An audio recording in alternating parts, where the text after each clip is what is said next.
Morning small wonder students. आज हम पढ़ेंगे क्रिया। जैसा कि पिछली कक्षाओं में मैंने आपको बताया था, विकारी शब्द 4 प्रकार के होते हैं, जिसमें अपन ने पढ़ा था संज्ञा और सर्वनाम। आज हम पढ़ेंगे क्रिया। क्रिया का अर्थ होता है करना। करना कोई भी कार्य, जैसे चलना, फिरना, खाना, पीना, सोना, हंसना, रोना इत्यादि सब क्रिया कहलाता है। क्रिया के बिना कोई वाक्य पूर्ण नहीं होता। किसी वाक्य में कर्ता, कर्म और काल की जानकारी भी क्रिया के माध्यम से होती है। हिंदी भाषा की जननी संस्कृत है। संस्कृत में क्रिया रूप को धातु कहते हैं। तो अब हम पढ़ेंगे क्रिया। क्रिया क्रिया की परिभाषा है जिन शब्दों से किसी काम को करने या होने का भाव उत्पन्न हो उसे क्रिया कहते हैं। मतलब कि ऐसे शब्द जिनसे हमको यह पता चले कि कोई कार्य हो रहा है। उदाहरण देखिए, चलना, पढ़ना, जाना, रहना, पूजा करना इत्यादि। अब उदाहरण देखते हैं। जैसे किसी ने कहा मोहन जा रहा है, तो यहाँ पे मोहन जा रहा है, तो जाना यहाँ पे क्रिया है। या सोनाली पढ़ रही है, तो पढ़ना यहाँ पर क्रिया है। अब आगे देखते हैं हम। क्रिया का मूल रूप धातु कहलाता है। अब क्रिया का मूल रूप क्या है? यानी देखिए यहाँ पे पढ़, चल, हंस इत्यादि ये मूल धातु है।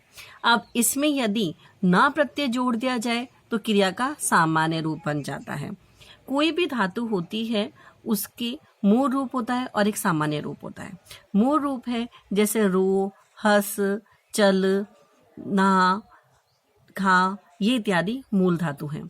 जब भी इनके अगर हम ना लगा देते हैं तो ये सामान्य रूप बन जाता है। क्रिया का प्रयोग 3 रूप से किया जाता है। देखते हैं कौन कौन से 3 रूप हैं। पहला सामान्य रूप, दूसरा प्रथम प्रेरणार्थक, तीसरा द्वितीय प्रेरणार्थक। अब यहाँ पे देखिए मूल धातु है जैसे पठ से पढ़ना, चल से चलना, हंस से हंसना। अब हम देखते हैं प्रथम प्रेरणार्थक और द्वितीय प्रेरणार्थक क्या है। जैसे पठ के आगे अपन ने लगाया पढ़ाना, जैसे चल से चलाना, हंस से हंसाना। अब यहाँ पे देखिए कोई कार्य जब हम किसी दूसरे से करवाते हैं तो हम जिसे उसे प्रेरणा दे रहे हैं। जैसे पठ से पढ़वाना, चल से चलवाना, हंस से हंसवाना। इस प्रकार से यह 3 रूप इसके मुख्य रूप हैं। अब हम पढ़ेंगे क्रिया के प्रकार। कर्म के आधार पर क्रिया के 2 प्रकार होते हैं। पहला सकर्मक क्रिया, दूसरा अकर्मक क्रिया। रचना के आधार पर देखते हैं तो रचना के आधार पर क्रिया 6 प्रकार की होती है। सामान्य क्रिया, संयुक्त क्रिया, नाम धातु क्रिया, प्रेरणार्थक क्रिया, पूर्वकालिक क्रिया और अपूर्व क्रिया।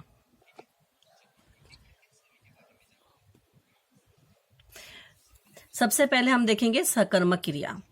जब किसी कर्ता के काम का प्रभाव किसी अन्य पर या कर्म पर पड़े तो कर्ता द्वारा किया गया कार्य या क्रिया सकर्मक क्रिया कहलाती है।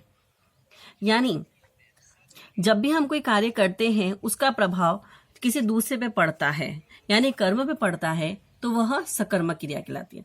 दूसरे शब्दों में हम देख भी सकते हैं कि कोई भी वाक्य है उसमें क्रिया के साथ कर्म है तो वह सकर्मक क्रिया कहलाएगी।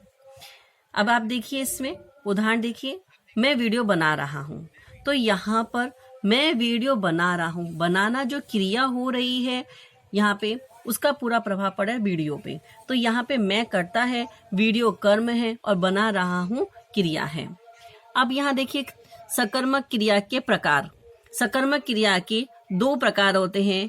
एक कर्मक क्रिया, द्विकर्मक क्रिया। एक कर्मक क्रिया जिस क्रिया का एक कर्म होता है उसे एक कर्मक क्रिया कहते हैं, और जिस क्रिया में 2 कर्म होते हैं उसे द्विकर्मक क्रिया कहते हैं। अब देखिए जैसे एक कर्मक क्रिया में मैंने हिंदी पढ़ाया, तो मैंने यहाँ कर्ता हो गया और क्या किया, पढ़ाया, तो यहाँ क्रिया हो गया। और क्या पढ़ाया, हिंदी पढ़ाया, तो यहाँ पर एक कर्म है, तो यहाँ पे क्या होगी, एक कर्मक क्रिया कहलाएगी। जबकि द्विकर्मक क्रिया को उदाहरण देखिए, मैं लैपटॉप से वीडियो बनाता हूँ।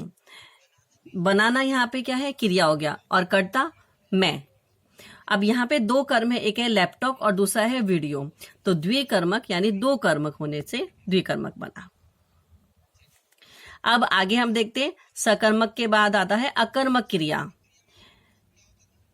अब देखिए सकर्मक में क्रिया में तो हमने देखा था कि कर्म होना आवश्यक है, जबकि यहाँ पे हम देखेंगे जब किसी कर्ता के काम का प्रभाव किसी अन्य पर कर्म पर ना पड़े, स्वयं कर्ता पर पड़े, तो वहां पर कर्ता द्वारा किया गया काम या क्रिया अकर्मक क्रिया कहलाती है। जैसे अब देखिए हम चल रहे हैं, तो हम यहाँ पे क्या हो गया, कर्ता हो गया, और चल रहे हैं यहाँ पे क्रिया है, तो क्रिया का पूरा प्रभाव कर्ता पे पड़ रहा है। तो अब यहाँ पे हम कह सकते हैं कि यहाँ पे कर्म नहीं है और यह अकर्मक क्रिया है।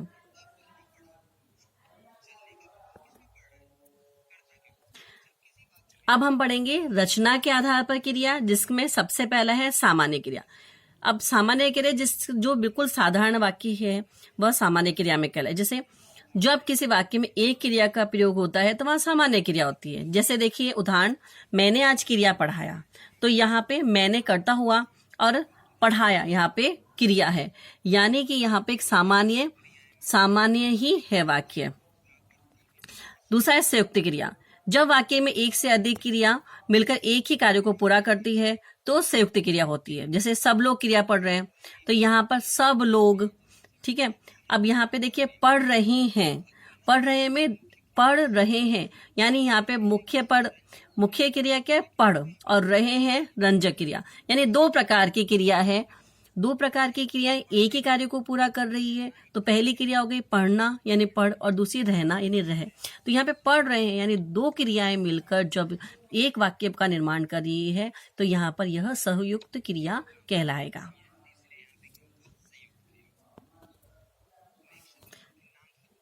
अब हम देखेंगे नाम धातु क्रिया। वे क्रियाएं जो संज्ञा, सर्वनाम, विशेषण इत्यादि के द्वारा बनाई जाती है उन्हें नाम धातु क्रिया कहते हैं। जैसे जबरदस्ती वीडियो में गलती निकालना अच्छी बात नहीं है। यहाँ पे जो बात शब्द है वो संज्ञा में आता है, भाववाचक संज्ञा में। अब ये भाववाचक संज्ञा के अंदर आता है, तो यहाँ से यह भाववाचक संज्ञा से यह क्रिया बना है, बात नहीं है, यानी जबरदस्ती वीडियो में गलती निकालना अच्छी बात नहीं है। इस कारण से यह नाम धातु क्रिया है। अब इसके आगे है प्रेरणार्थक क्रिया। जब कर्ता स्वयं कार्य न करके दूसरों के द्वारा कार्य करवाता है तो वह प्रेरणार्थक क्रिया होती है। उदाहरण देखिए, मैं अपने मित्र से वीडियो बनवाता हूँ, अर्थात मैं स्वयं कार्य ना करके किसी दूसरे से कार्य करवा रही हूँ। तो यहाँ पे बनवाता हूँ शब्द जो है वह प्रेरणार्थक क्रिया है। इसके बहुत सारे उदाहरण होते हैं, जैसे करवाना, पढ़वाना, लिखवाना, है ना। इस प्रकार से जब हम दूसरे से कार्य करवाते हैं तो वह प्रेरणार्थक क्रिया कहलाता है।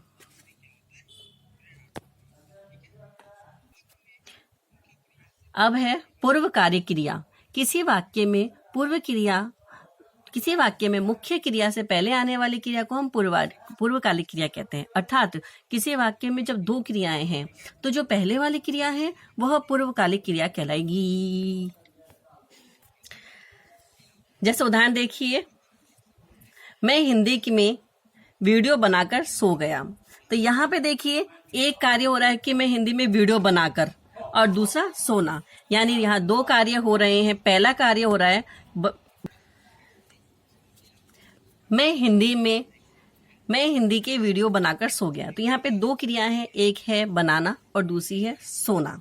तो जब एक क्रिया हो गई है उसके बाद दूसरी क्रिया हो रही है, जैसे कि मैं हिंदी की वीडियो बनाकर सो गया, तो बनाकर शब्द जो है वह पूर्वकालिक क्रिया कहलाएगा। आप इसका एक उदाहरण देख सकते हैं कि वह बाजार जाकर खाना खा रहा है। तो यानी कि वह बाजार जाकर, यानी एक कार्य हो चुका है जाकर और दूसरा खा रहा है। अगला है अपूर्व क्रिया। ऐसा क्रिया जिसके वाक्य का अर्थ स्पष्ट नहीं हो पाता परंतु वह फिर भी क्रिया है, अर्थात ऐसी क्रियाएं जो पूर्ण नहीं है लेकिन वह फिर भी क्रिया कहलाती है, तो वह अपूर्ण क्रिया कहलाएगी। जैसे कि उदाहरण देखिए, मैं एक यूट्यूबर हूँ। तो यहाँ पर जो हूँ है वह अपूर्ण है लेकिन फिर भी यह क्रिया है। ऐसे जो हूँ, था, गया इत्यादि जो है वह अपूर्ण क्रियाएं कहलाती है।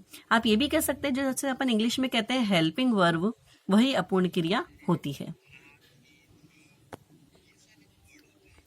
अब कुछ महत्वपूर्ण बातें और जान लेते हैं। क्रिया का जो रूप है वो कर्ता के लिंग, वचन तथा जिस काल में कर्ता द्वारा कार्य किया जाता है उसके अनुसार बदल जाता है। यानी जिस काल में जो क्रिया हो रही है उसके अनुसार बदल जाता है। जैसे लिंग अपन देखते हैं, लिंग के अनुसार कैसे परिवर्तन होता है। जैसे राम खा रहा है, अब तो राम है, यहाँ पे पुल्लिंग है तो हमने बोला खा रहा है। अब जैसे लिंग, जैसे राम खा रहा है, अर्थात यहाँ पे राम खा रहा है पुल्लिंग है, जबकि अब देखते हैं सीता खा रही है तो यहाँ सीता स्त्रीलिंग है, इसलिए रही है हमने बोला। अब वचन के हिसाब से देखते हैं, मैं कुछ कह रहा हूं, तो यहाँ पे मैं है उसके अनुसार लगा रहा हूं, कह रहा हूं। वही हमने बोला हम लोग कुछ कह रहे हैं, तो यहाँ पर बहुवचन आते ही आ गया कह रहा की जगह कह रहे हैं। अब काल के हिसाब से देखिए, वह गा रहा था, वह गा रहा है, वह गाएगा। यानी भूतकाल है तो हमने बोला वह गा रहा था,